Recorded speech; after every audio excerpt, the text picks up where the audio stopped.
What up, people? This is Weem coming to you from a very flooded f***ing hell. Sorry. You in? Just gonna have a look. No, just there. Just gonna have a look, just there. You want to stop? Just to have a look, yeah. Stop? Yeah. Yeah. I can park here, can I? Because it's... Can I stop here, or...? It's quite steep. No, I mean, I'll stop here and just have a walk there. And then just have a look from there. You just go over that side and got off on the pavement. Okay. Yeah. Okay.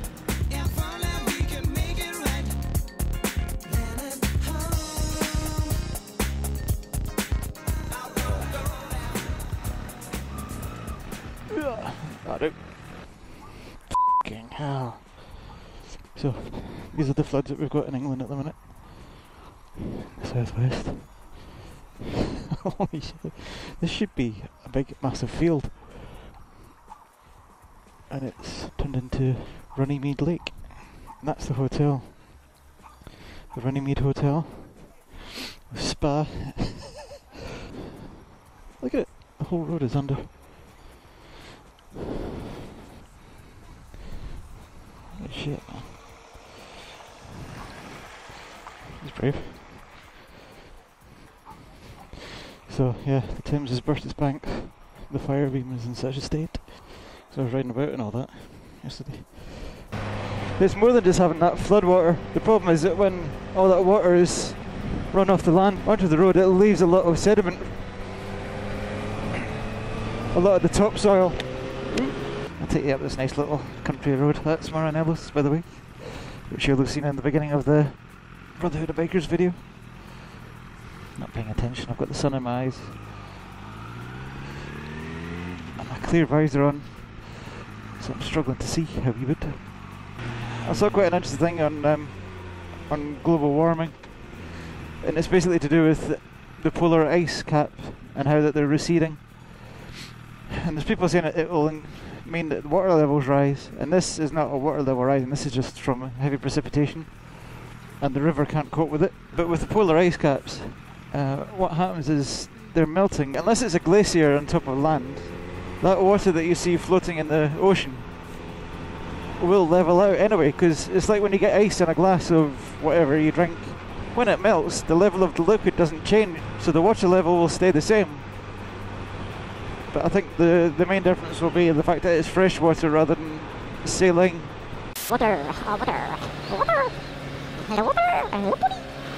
I thought it was quite funny when they were showing initially the pictures of America and talking about it being minus 40 degrees up in the northern states. And they were showing pictures of New York, but they were taking stills of day after tomorrow. And it's like, yeah, sensationalise that a little bit, why don't you? Good old BBC. Good to know that we pay our licence fees for something sensationalist and biased. So this is the other side of that road that I just showed you. It's high, but not that high. Actually, that's almost on the road. Shit, that's higher than I thought. Oh, f***. Look at the trees! So it's actually been higher than this before. And there's people that might say, oh, it's global warming, but in 1947 the river was 1.5 feet higher than this.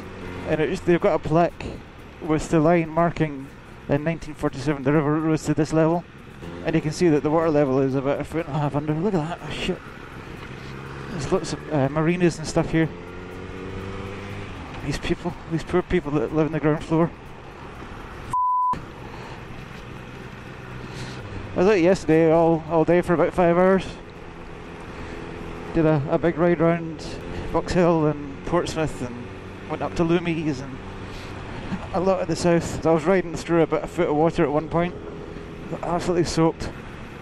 There is that moment where it starts splashing all over you and you think, oh shit, I'm going to go down in this. And you do not want to stop because you don't want to put your foot in it.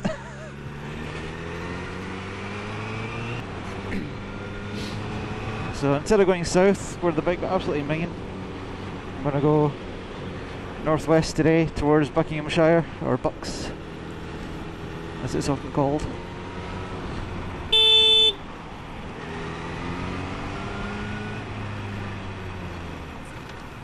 Thanks for that, old man.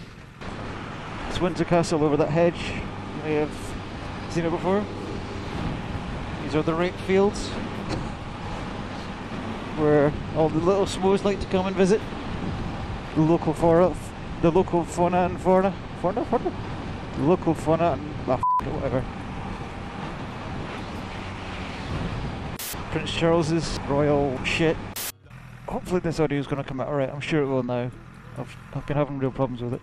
I tried switching to an external recorder, and the problem I had with that was that even at its lowest setting, sensitivity setting, it's still very, very loud and boomy, and it was just picking up absolutely everything, which is fantastic if you need it as a proper recording device. But when you're doing stuff like this, you kind of want it to filter out all the boomy stuff and just pick up your voice. So I've gone back to the old GoPro setup with some minor adjustments. I've now got a furry mic.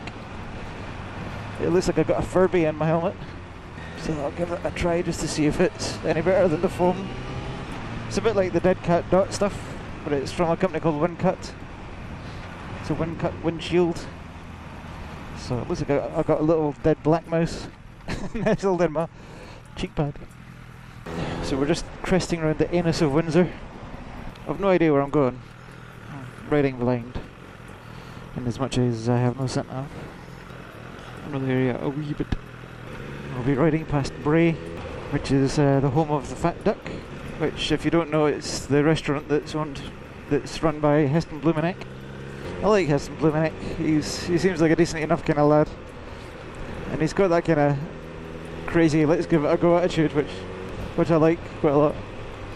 But I don't think his TV shows are that great. It seems to be how big can we make stuff. And I get it, it's more about the experience, but you can't relate to it like that.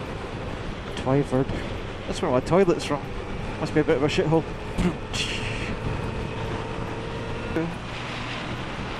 Pretty. It seems an awful lot drier up this way. I should have gone this way yesterday. Go on, you go right away. No, you don't. But there's nothing coming. You know what I mean. So yeah, here's a Bray village, home of the Fat Duck. Le Gros Poisson. That's not quite right, is it? It's a fat chicken or something. There's the Crown, which is his pub. I can't remember where the thing is. It's back there or something.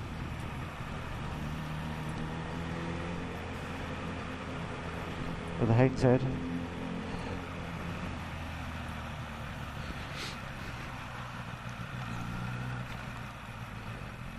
Yeah, there it's there.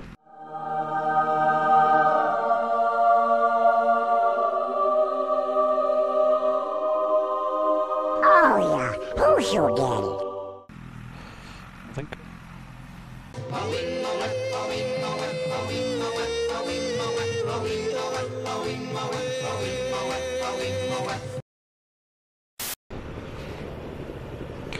It's the furry! Hey! That's Megan.